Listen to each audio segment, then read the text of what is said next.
علیکم سامعین، welcome to my channel voice of Mona. ہماری آج کی سٹوری کا نام ہے سرائے۔ ہانی چیخ رہی تھی، یہ گھر ہے یا سرائے، کسی کو فکر نہیں ہے گھر کی۔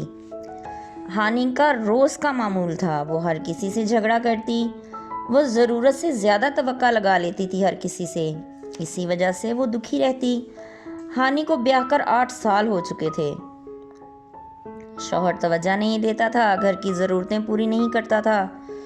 ہانی شادی سے پہلے بہت شوق اور ہنسی مذاق میں رہنے والی لڑکی تھی۔ شادی کے بعد وہ سب بدل کر رہ گیا، بھول ہی گئی تھی۔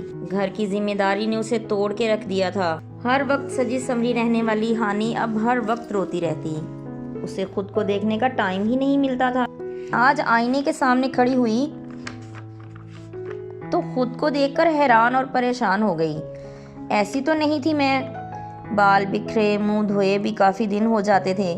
ایسا لگ رہا تھا ہانی نے کپڑے نکالے اور نہانے چلی گئی۔ نہانے کے بعد باہر آئی، ہلکا سا میک اپ کیا، تھوڑی سی جیولری پہنی اور اپنے روم سے باہر آئی۔ گھر صاف ستھرا تھا۔ اس نے اپنا پرس اور شال لی اور باہر نکل گئی۔ گھر میں ساس تھی، اس نے اس سے بھی پوچھنا مناسب نہیں سمجھا۔ وہ پیدل چلتے چلتے کافی دور نکل آئی تھی۔ وہ خاموشی سے چلتی جا رہی تھی، ذہن بہت سی باتیں سوچ رہا تھا۔ آج اسے احساس ہو رہا تھا وہ بکھر چکی تھی، اسے خود کو سمیٹنا تھا۔ وہ مارکیٹ پہنچی، اس نے اپنے لیے شاپنگ کی، پھر اکیلے بیٹھ کر کافی پی، اسے اچھا لگ رہا تھا۔ پھر گھر چل دی۔ اندر داخل ہوتے ہی پہلا سوال یہ تھا، کہاں گئی تھی تم؟ اس نے کوئی جواب نہیں دیا اور اپنے کمرے میں چلی گئی۔ تھوڑی دیر کے بعد باہر آئی، کھانا بنانے کچن میں چلی گئی۔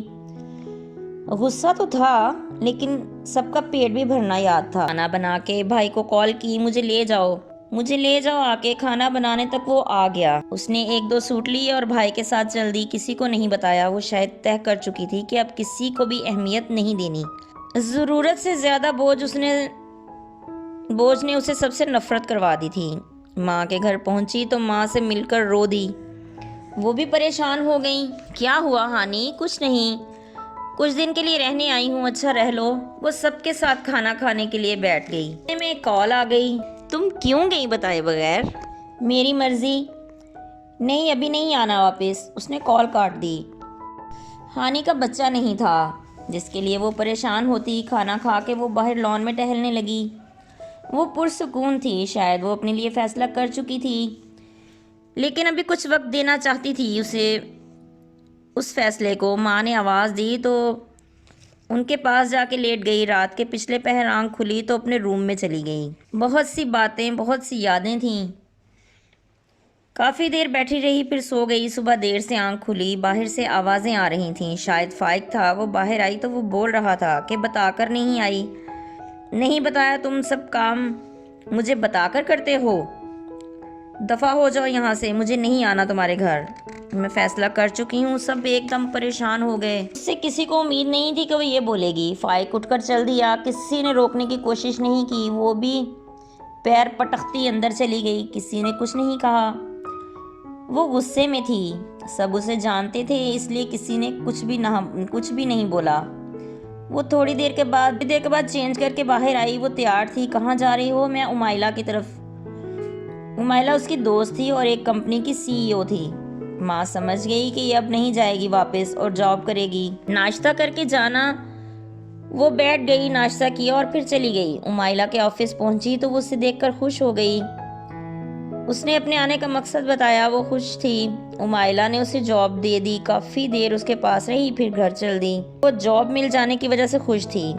بھائی کو کال کر کے بلایا، اپنے گھر گئی، ضرورت کا سارا سامان لیا اور گھر واپس آ گئی۔ ماں دیکھ کر پرسکون تھی، انہیں ڈر تھا کہ کہیں اور نہ چلی جائے۔ وہ بھی ضدی اور خود سر تھی، لیکن 8 سال اس نے بڑی تکلیف میں گزارے تھے۔ اس نے فائق کو بول دیا کہ اب آگے نہیں چل سکتی تمہارے ساتھ، مجھے آزاد کر دو۔ اس نے بھی دیر نہیں لگائی فیصلہ کرنے میں، وہ بھی شاید پہلے ہی فیصلہ کر چکا تھا، تو دونوں ہی آزاد تھے ایک دوسرے سے۔ ہانی جاب کر رہی تھی، وہ پرسکون تھی، اس نے فیصلہ کر لیا تھا کہ اسے اکیلے ہی جینا ہے، اسے کسی کے سہارے کی ضرورت نہیں۔ ہانی اب اپنا خیال رکھتی تھی، جاب کر کے وہ کافی بہتر ہو چکی تھی۔ امائلہ بھی سنگل تھی، اس نے ہانی کی بہت مدد کی، وہ اب ذہنی طور پر بہتر ہو گئی تھی۔ اب جھگڑا کرنے کی عادت بھی ختم ہو گئی تھی۔ وہ سب کا خیال رکھتی۔ 5 سال ہو چکے تھے، وہ خوش اور آزاد تھی، اپنے لیے بہت کچھ کر چکی تھی۔ اس کا کہنا تھا اگر وہ یہ فیصلہ نہیں کرتی تو شاید کوئی کسی طرح بھی ذہنی مریض بن سکتی تھی۔ جیتے رہیے، خوش رہیے، ملتے ہیں اگلی کہانی کے ساتھ۔